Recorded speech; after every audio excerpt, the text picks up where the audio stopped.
Help me hit 7,000 subscribers. Support the video with a like and share your thoughts in the comments. I read everyone. Thank you. I never thought a simple Friday night could unravel everything I thought I knew about trust. My name's Oliver, 32, and I've been dating Lila, 29, for nearly 3 years. We met through mutual friends, hit it off immediately, and despite the usual ups and downs, I always felt we had that kind of connection you read about but never expect to find. Lila was charming in ways that drew everyone in. Her laughter was like music in a crowded room, and her smile could light up the dullest Monday. I liked that she had a mind of her own, opinions, a streak of stubborn independence. It made life fun. Most of the time, anyway. That Friday started innocently enough. She texted me around 6. I'm heading out tonight. My ex wants a date. I'm going. I froze, stared at the screen. Her ex? From 3 years ago. And she's going on a date with him. Tonight? I blinked twice, thinking maybe I'd read it wrong. But the message was clear, simple, casual, almost like she was telling me she'd be grabbing groceries. I didn't respond immediately.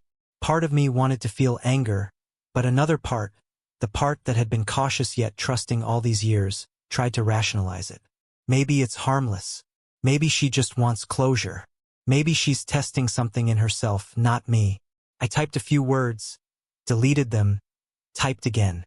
Nothing seemed right. By 8 p.m., I was home, pretending to scroll through work emails, though every notification felt like a tick of a clock counting down to some invisible judgment. That's when my phone buzzed again. Lila had sent a picture, blurry in low light, of her and a guy at a restaurant. The caption read, "Cheers to old memories."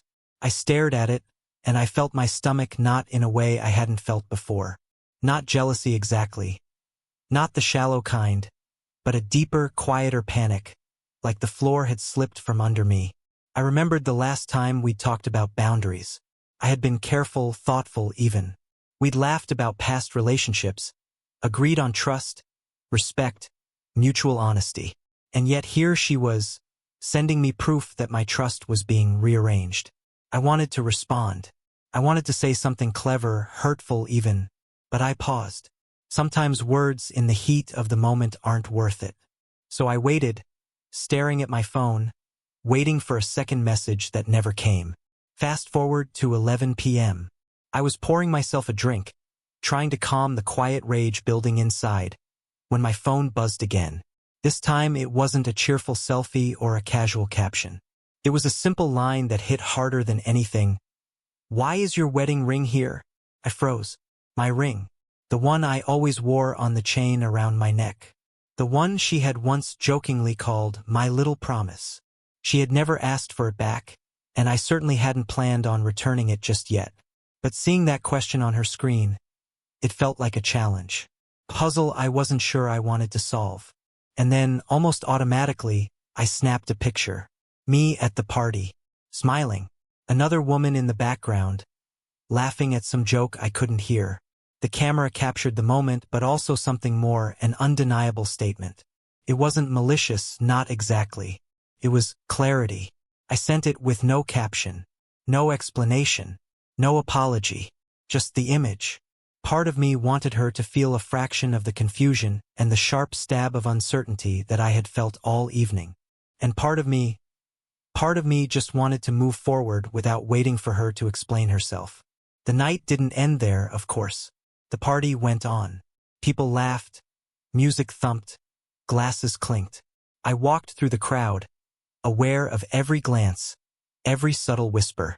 My hand grazed the empty space where my ring should have been on my finger, and for the first time in years, I felt untethered, unclaimed. Free, maybe, but also acutely aware of the cost of freedom. It's funny, the things you notice when everything else falls away. The way people move when they think no one's looking. The half-forgotten stories hidden in every smile. And the clarity you feel when someone you trust bends the rules you thought were unbreakable. I knew then that this night would mark a turning point, a line drawn between what I tolerated and what I would no longer. And I also knew that the choice I had made to respond with that single photo was less about revenge and more about claiming my own peace, my own self-respect, in a situation that had felt like it was spiraling out of control. The next morning, I woke up with the residue of a restless night clinging to me.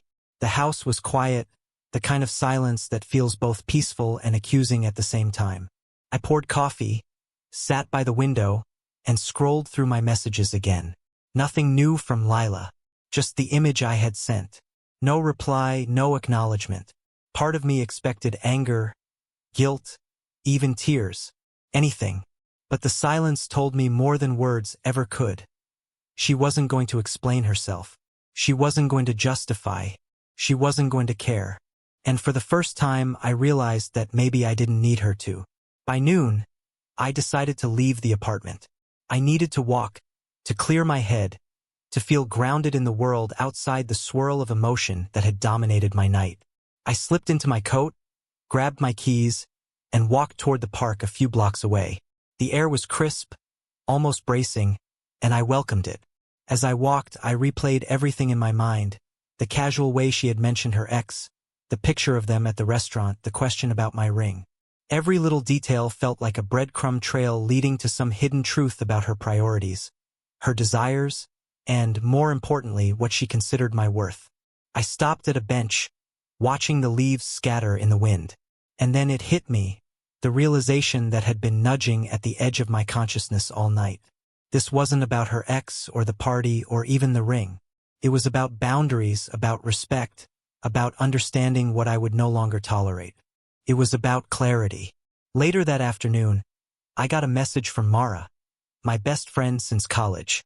She had seen the photo I sent Lila and texted, "Saw the party selfie. Bold move, Ollie."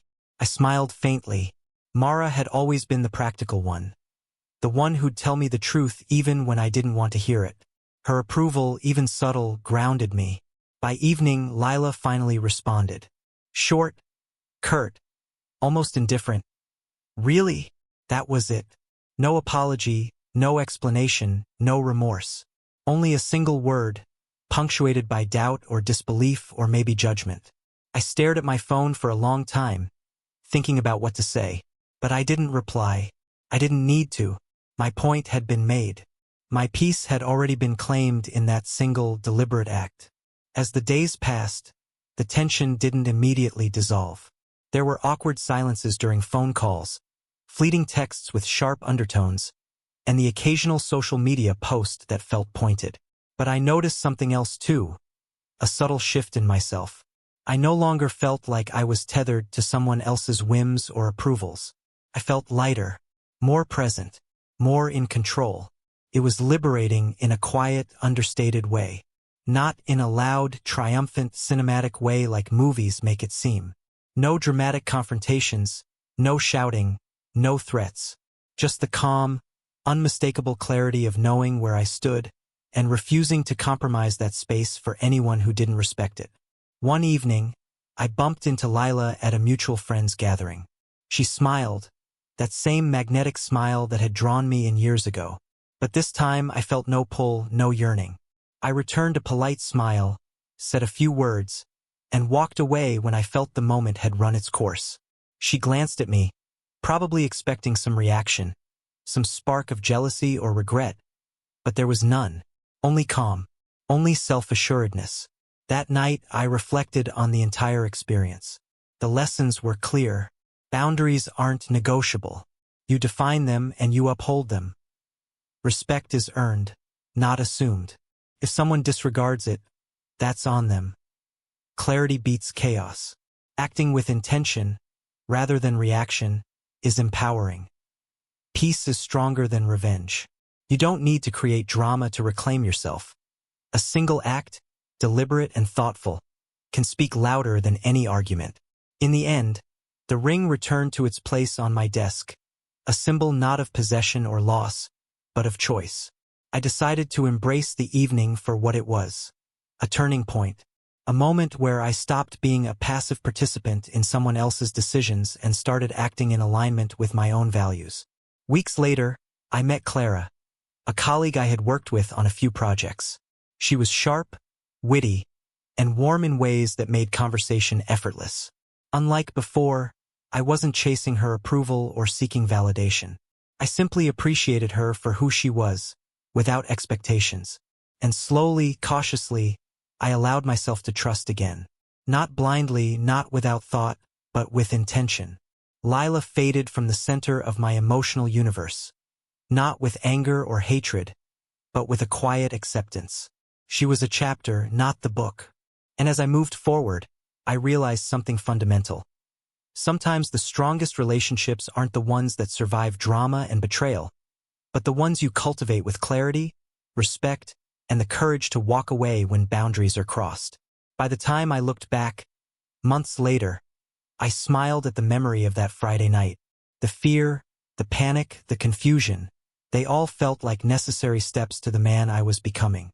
Oliver, standing firm, unshaken, finally free, not because someone else changed, but because I chose to.